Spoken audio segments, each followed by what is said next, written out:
अस्सलाम वालेकुम, खुशामदीद Urdu IT tutor. इस ट्यूटोरियल के अंदर हम डिस्कस करेंगे मैथ ऑपरेशंस और कुछ ऑपरेटर्स के बारे में। तो चलिए हम स्टार्ट करते हैं।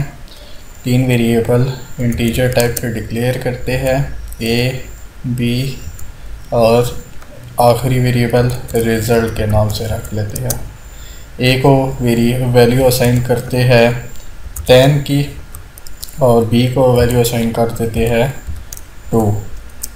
अब बेसिकली इन दोनों को हम ऐड कराते हैं, रिज़ल्ट वेरिएबल के अंदर स्टोर करा लेते हैं। ऐड कराने के बाद result equal to A plus B। अब बेसिकली ये ऑपरेटर प्लस का इन दो वैल्यूज़ को जो A और B के अंदर स्टोर है, इन्हें ऐड करके रिज़ल्ट के वेरिएबल के अंदर स्टोर कर देगा। इसको डिस्प्ले कराते हैं console dot right line result. चूँकि ये स्ट्रिंग डाटा टाइप को स्टोर करता है तो इसे स्ट्रिंग के अंदर कन्वर्ट कर लेती है रिज़ल्ट वेरिएबल को टू स्ट्रिंग और सेमी कॉलम लगा देते हैं और आखिर में कंसोल डॉट रीड की के फंक्शन को यूज़ करते हैं। अब इनका जवाब हमें वो शो करेगा 12। चलिए स्टार्ट करके देखते हैं। जैसे कि इसने 12 हमें शो कर दिया। अच्छा, अब बेसिकली इनको ऐड कराने का डिफरेंट वेज़ है, उन वेज़ को हम आपको शो कराते हैं। जैसे कि हमने 3 वेरिएबल लिए थे, इसको हम एक वेरिएबल के ज़रिए भी ऐड करा सकते हैं। वो किस तरीके से कि आप इस B को और रिज़ल्ट वाले वेरिएबल्स को इनको फ़िलहाल आप रिमूव करें। बेसिकली इसे भी यहाँ से आप हटा दें। यहाँ पर जैसे कि A हमारे पास A की वैल्यू 10 है, इसके अंदर हमने ऐड करना है मज़ीद वैल्यूज़ को, तो वो किस तरीके से ऐड करेंगे। यहाँ पर हम करते हैं दोबारा A प्लस इक्वल टू 2।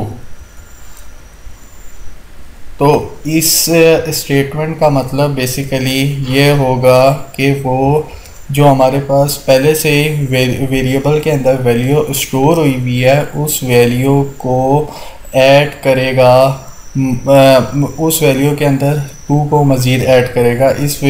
इस लाइन ऑफ स्टेटमेंट का ये मतलब होगा A equal to A plus 2। तो बेसिकली क्या है था, इस A के अंदर हमारे पास 10 मौजूद है और हम ऐड कर रहे हैं 2 को, तो मीन्स के 12 जाके इस A वेरिएबल के अंदर स्टोर हो जाएगा। इसको आपको डिस्प्ले करा के दिखाता हूँ। यहाँ पर A.2 स्ट्रिंग करें और अब इसे स्टार्ट करते हैं। तो आपने देखा हमारे पास 12 जवाब आ गया। इसको आप क्लोज करें। इसी तरह हम एक ही वेरिएबल को स्टोर करते हुए जिस तरीके से 2 वैल्यू को ऐड किया था, 2 वैल्यू को सब्ट्रैक्ट भी कर सकते हैं। वो किस तरीके से, अब आप इस प्लस की जगह माइनस का साइन डाल दें और इसका यहाँ पर मतलब हो जाएगा कॉमन के अंदर A equal to A minus 2। इसका जवाब अब हम देखते हैं, हमारे पास 8 डिस्प्ले करेगा वो। जैसे कि आप ये देख सकते हैं, इसने हमें 8 डिस्प्ले किया। अब मज़ीद आगे चलती है। इसी तरह यहाँ पर हम मल्टीप्लाई का साइन भी यूज़ कर सकते हैं। यहाँ पर आपके उसमें शिफ्ट दबा के 8 दबाइएगा तो ये मल्टीप्लाई का साइन आ जाएगा। इसी तरीके से इसका मतलब भी हो जाएगा A equal to A multiply by 2, means के A equal to 10 multiply by 2 जो कि 20 बनता है, तो A वेरिएबल के अंदर 20 स्टोर हो जाएगा। ये जैसे कि आप जवाब देख सकते हैं। इसी तरह आप यहाँ पर डिवाइड भी लगा सकते हैं। आपने ये डिवाइड लगाया तो इसका यहाँ पर मतलब हो जाएगा a equal to a divided by 2 means के a equal to 10 divided by 2। तो इसका जवाब हमारे पास 5 आएगा।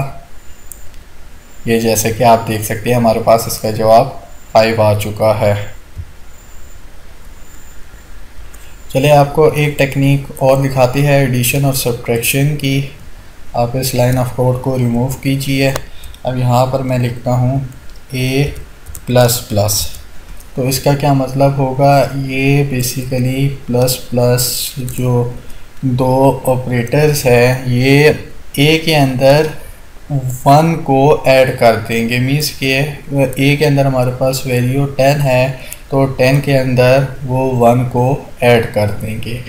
मीन्स के इसको आपको स्टार्ट करके दिखाते हैं। तो 10 के अंदर 1 ऐड किया, हमारे पास 11 आ गई। इस तरीके से आप एडिशन कर सकते हैं। इसी तरीके से आप हमने पहले इंक्रीमेंट किया था, इसे इंक्रीमेंट कहते हैं। इसी तरह अब हम डिक्रीमेंट भी कर सकते हैं 1। तो इधर आप माइनस माइनस लगाए, a माइनस माइनस, तो अब हमारे पास इसका मतलब होगा कि 10 के अंदर से 1 सब्ट्रैक्ट किया जाएगा, जिसका जवाब 9 हमारे पास आता है। ये जैसे कि देख सकते हैं हमारे पास जवाब 9 आ गया। बेसिकली क्या हो रहा था कि अच्छा, तो हम ये देख रहे थे a प्लस प्लस, इसके अंदर बेसिकली क्या है, ये स्टेटमेंट हमें ये बता रही है कि पहले वैल्यू असाइन होगी जो कि हमारे पास 10 है, उसके बाद ये प्लस प्लस वैल्यू इंक्रीमेंट होगी। ये a प्लस प्लस, तो इस पूरी स्टेटमेंट का मतलब ये हुआ कि पहले वैल्यू ने असाइन होना है, उसके बाद इंक्रीमेंट होना है। अब यहाँ पर इस प्लस प्लस को अगर आप इससे पहले लगा दें तो यहाँ पर ये चीज़ शो करता है कि पहले इंक्रीमेंट होगा 1 और उसके बाद वैल्यू असाइन होगी वेरिएबल a को। तो अब यहाँ तो इस लाइन ऑफ कोड को आप फ़िलहाल अभी हटाए, इससे मैं आपको यहाँ पर कंसोल डॉट राइट लाइन के अंदर समझाता हूँ। आप इस a के आगे a प्लस प्लस लगाए और इसे ब्रैकेट के अंदर बंद कर दें। अब हम इसे स्टार्ट करते हैं तो वो हमें शो करता है 10। तो बेसिकली उसने हमें 10 क्यों शो किया, 11 क्यों नहीं शो किया, इस वजह से मैंने आपको बताया था कि a प्लस प्लस के अंदर वो लाइन ऑफ कोड एग्जीक्यूट पहले हो जाता है। मीन्स के वैल्यू असाइन पहले हो जाती है और उसके बाद इंक्रीमेंट होता है। तो मीन्स के ये लाइन ऑफ कोड एग्जीक्यूट पहले हो गया और उसके बाद इस प्लस प्लस की वजह से वैल्यू असाइन बाद में हुई। तो इस वजह से हमें यहाँ पर 10 नज़र आया कंसोल विंडो के ऊपर। अब इस प्लस प्लस को अगर आप इधर ले जाते हैं तो अब बेसिकली अब क्या होगा कि असाइनमेंट मीन्स के इंक्रीमेंट इस प्लस प्लस की वजह से जो वेरिएबल से पहले हमने लगाया है इंक्रीमेंट पहले होगा और असाइनमेंट बाद में होगी। मीन्स के ये प्लस प्लस इंक्रीमेंट इस लाइन ऑफ कोड की एग्जीक्यूट होने से पहले होगा और उसके बाद जो वैल्यू होगी वो इस वेरिएबल a को असाइन हो जाएगी। अब आपको स्टार्ट करके दिखाते हैं तो आप देख सकते हैं कि हमारे पास वैल्यू जवाब हमारे पास 11 आया। इसी तरीके से आप डिक्रीमेंट भी कर सकते हैं, माइनस माइनस लगाए यहाँ पर तो वो हमें जवाब 9 शो करेगा। ये जैसे कि आप देख सकते हैं। अच्छा, तो अब हम ज़रा इन्हें रिमूव करते हैं यहाँ से, टू स्ट्रिंग को भी यहाँ से हटा देते हैं और इस a वेरिएबल की डाटा टाइप हम स्ट्रिंग रखते हैं और यहाँ पर वैल्यू हम देते हैं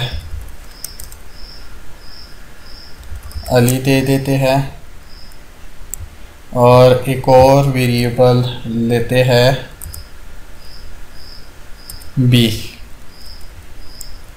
बी की वैल्यू हम दे देते हैं ऑन। अब क्या करते हैं, हम राइट लाइन के आर्गूमेंट्स के अंदर a प्लस बी लिखते हैं। तो अब यहाँ पर ये जो बेसिकली प्लस ऑपरेटर, ये प्लस जो है, अब यहाँ पर पहले तो हमने देखा कि दो वेरिएबल को ऐड करने के लिए यूज़ होता था। अब यहाँ पर ये जो प्लस का ऑपरेटर है बेसिकली, क्योंकि वेरिएबल्स हमारे पास स्ट्रिंग टाइप की है, तो यहाँ पर अब प्लस का ऑपरेटर इन दो जो स्ट्रिंग वैल्यूज़ है इन्हें आपस में कंकैटिनेट कर देगा। मींस के इन दोनों वेरिएबल्स की वैल्यू को आपस में जोड़ के हमें दिखाएगा। जैसे कि आपको शो कराती है, ये देख सकती है कि अली ख़ान मींस के कंकैटिनेट होके हमारे सामने आ गए, मींस के जुड़ के हमारे सामने आ गए। अब थोड़ा हम देखते हैं इनलाइन कंडीशनल ऑपरेटर। तो इसके अंदर हम एक वेरिएबल लेते हैं स्ट्रिंग टाइप का मैसेज, उसको इक्वल करते हैं कि अगर a बराबर है अली के, तो यहाँ पर हम क्वेश्चन मार्क डालेंगे तो वो हमें डिस्प्ले करे खान, यहाँ पर कॉलन डालेंगे एल्स वो हमें डिस्प्ले करे नो लास्ट नेम। और इन दो लाइन ऑफ कोड को हम इधर नीचे ब्रैकेट्स के अंदर यूज़ करते हैं और a प्लस बी की जगह यहाँ पर मैसेज वेरिएबल को डिक्लेयर करते हैं। तो बेसिकली ये लाइन ऑफ कोड का क्या काम होगा कि क्योंकि कंडीशनल ऑपरेटर है तो ये देखेगा कि अगर a वेरिएबल अली के बराबर है तो मैसेज वेरिएबल के अंदर आपका ये पहली वैल्यू स्टोर हो जाएगी जो कि खान है। अगर तो a वेरिएबल अली के बराबर नहीं है तो ये एल्स वाले पार्ट के अंदर जो चीज़ है नो लास्ट नेम, ये इस मैसेज वेरिएबल के अंदर शो हो जाएगी। और बेसिकली इन ब्रैकेट्स के अंदर फिर यहाँ पर इनके ज़रिए, इन दो लाइन ऑफ कोड के ज़रिए हम डिस्प्ले करा देंगे। तो चूँकि अभी a इक्वल टू अली है तो अभी वो हमें डिस्प्ले करेगा खान। तो चलिए हम करके देखते हैं, एंटर की प्रेस कीजिए तो उसने हमें डिस्प्ले कर दिया खान। आप फ़र्ज़ करें इसे क्लोज़ करें और इस अली के अंदर से आप फ़र्ज़ करें आई हटा लेते हैं, हम AL रहने देते हैं। अब हम स्टार्ट करते हैं और अब हम एंटर करते हैं तो उसने हमें डिस्प्ले किया नो लास्ट नेम। क्योंकि A वेरिएबल को जब हमने चेक किया कि वो A वेरिएबल के अंदर अली था और इसके अंदर ये AL अली के साथ मैच नहीं हुआ, तो इस वजह से उसने हमें एल्स का पार्ट जिसके अंदर नो लास्ट नेम था उसको वेरिएबल मैसेज के अंदर स्टोर करा दिया और इससे हमने उसे डिस्प्ले करा दिया। तो उम्मीद है आज का ट्यूटोरियल आपको पसंद आया होगा। अगले ट्यूटोरियल्स के लिए हमारा इंतज़ार कीजिए। खुदा हाफिज़।